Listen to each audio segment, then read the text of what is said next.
Assalamualaikum warahmatullahi wabarakatuh. Hai guys, selamat datang di podcast kami, Podcast Rahmat, Rahasia Matematika. Nah, kembali lagi nih bersama saya Putri Amanda Dan saya Siti Nurmala. Kami mahasiswa dari Prodi Pendidikan Matematika. Nah, tema kita pada hari ini ialah sukses dalam berkarir. Nah, pada podcast hari ini kita akan membahas mengenal lebih jauh profesi sebagai guru matematika di sekolah dasar.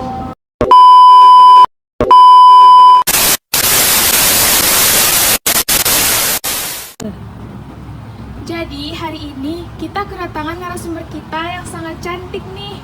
Hai Hai Kak. Halo, Nah, untuk mengenal lebih dekat lagi, boleh ya kakak perkenalkan diri terlebih dahulu? boleh. Nama saya Nurmala Hayati Rangkuti. Saya alumni dari program studi pendidikan matematika UIN Sumatera Utara. Dan sekarang profesi saya sebagai guru di Miss Aisyah wilayah Sumut. Nah, ternyata narasumber kita alumni dari pendidikan matematika nih. Jadi saya ingin bertanya nih Kak kepada Kakak, kenapa sih Kakak bisa tertarik dengan prodi pendidikan matematika dan kenapa Kakak tidak memilih prodi yang lain? Kakak tertarik di program studi pendidikan matematika itu dikarenakan lapangan kerjanya itu sangatlah luas, karena bukan hanya sebagai guru privat tapi bisa saja sebagai guru SD maupun SMP dan SMA. Jadi matematika itu ruang lingkupnya luas. Nah, dari jawaban kakak sebelumnya nih ya, menurut kakak menjadi guru matematika di SD itu apakah membuat kakak senang atau malah membuat kakak tertekan? Kalau tertekannya sih enggak ya, karena sebagai profesi guru matematika di tingkat SD itu menurut kakak sih nyaman, senang, karena kakak juga senang dengan anak-anak, apalagi SD kan, anaknya lucu-lucu, jadi buat kakak tuh makin nyaman seperti itu. Dan apakah profesi sebagai guru ini adalah dari kemauan Kakak sendiri atau dari pihak keluarga atau dari pihak yang lain ya Kak? Kalau kemauan untuk kuliah di awal pendidikan matematika ini itu karena kemauan keluarga sih, karena awalnya kakak maunya kesehatan, tapi karena dari keluarga mengatakan kesehatan itu waktu untuk istirahat ataupun waktu untuk keluarga itu sangatlah kurang. Jadi kalau guru itu waktunya tuh banyak, misalnya kayak anak murid tuh libur, kita bisa libur, ada tanggal merah, anak-anak libur, kita bisa libur, seperti itu. Makanya dengan itu kakak pun tertarik ya juga, karena kan kita bakal menjadi ibu rumah tangga ataupun ibu dari anak-anak nantinya gitu. Pertanyaan selanjutnya nih kak, ceritain dong kak, bagaimana awalnya kakak bisa menjadi guru matematika di SD? Sebelumnya sih kakak bukan langsung menjadi guru matematika di SD ya.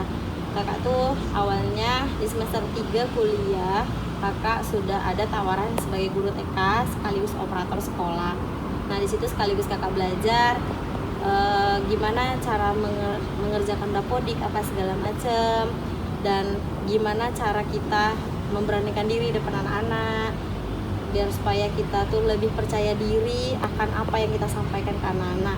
Nah untuk masuk kakak di sekolah SD itu setelah setahun kakak bekerja di sekolah TK dan operator, kakak kan sering gabung tuh sama operator-operator yang lain di dinas pendidikan. Mereka tuh ngasih masukan untuk kenapa nggak ngambil SD aja. TK kan bukan hanya dilihat dari gajinya yang kecil ya, tapi kita kan agak sulit ya memahami karakter anak kecil. Jadi kakak merasa oh iya juga, kenapa nggak dicoba. Nah setelah itu 2 tahun juga kakak di TK, dan kakak dapat tawaran sekolah di SD swasta di Pasar 12. Nah di situ kakak juga pas pertama kali ngajar di SD, dan pertama kali juga kakak ngajar dengan mayoritas non muslim. Nah jadi di situ kakak berusaha menyesuaikan gimana dengan guru yang muslim dan non muslim itu berat. Makanya setahun juga kakak di situ karena kakak rasa kuliah kakak nggak selesai-selesai kalau kakak terus berkarir. Tapi untuk apa kita berkarir kalau kita nggak punya ilmu yang cukup gitu. Jadi kakak berhenti selama setahun di sekolah itu, kakak lanjutkan kuliah kakak untuk sidang dan untuk wisuda. Dan alhamdulillah kakak dapat wisuda itu di 21 Juli 2023 kemarin. Dan di 24 Juli kemarin juga kakak alhamdulillahnya langsung terpanggil sebagai guru dan sebagai wali kelas langsung di kelas 5 di sekolah yang sekarang.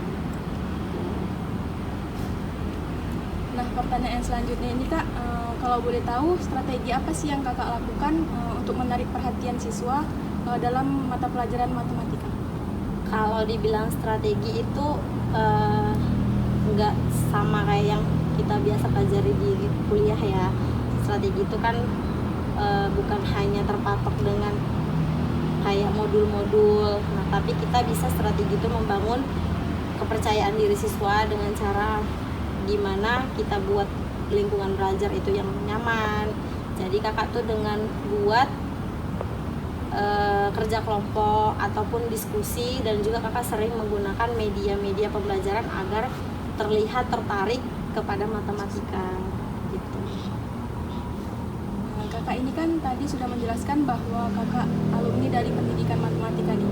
Nah, jadi menurut kakak apakah semua mata kuliah yang kakak pelajari selama kuliah berkaitan dengan profesi yang kakak jalani saat ini?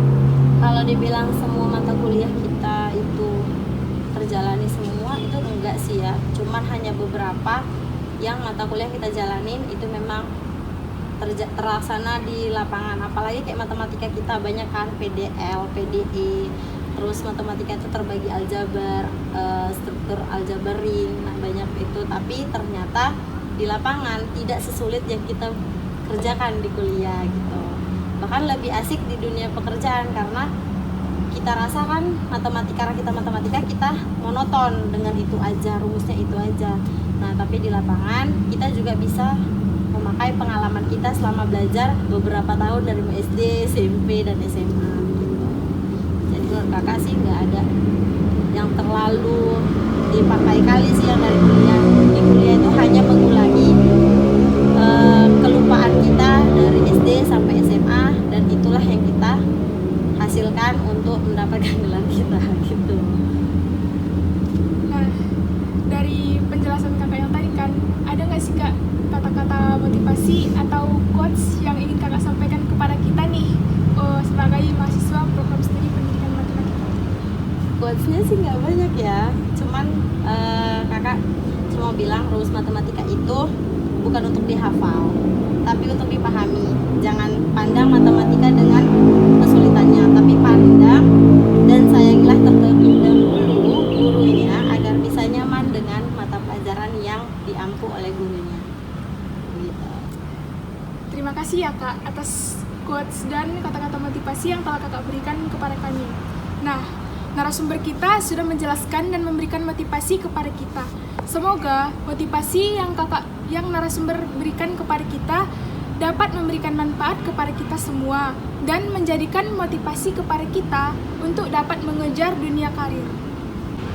Terima kasih kepada narasumber kita yang telah menyampaikan dan memberikan atau menjawab pertanyaan dari kita mengenai dunia pendidikan matematika. Nah, bahwa dunia pendidikan matematika di kalangan SD itu masih sangat sulit, dan sebagai seorang pendidik harus menjadi seorang pendidik yang sangat kreatif dalam mendidik peserta didik waktu mengajar pendidikan matematika. Nah, baiklah, mungkin itu saja podcast kami pada hari ini. Kurang dan lebihnya kami mohon maaf. Kepada Allah kami mohon ampun. Terima kasih semuanya. Wassalamualaikum warahmatullahi wabarakatuh.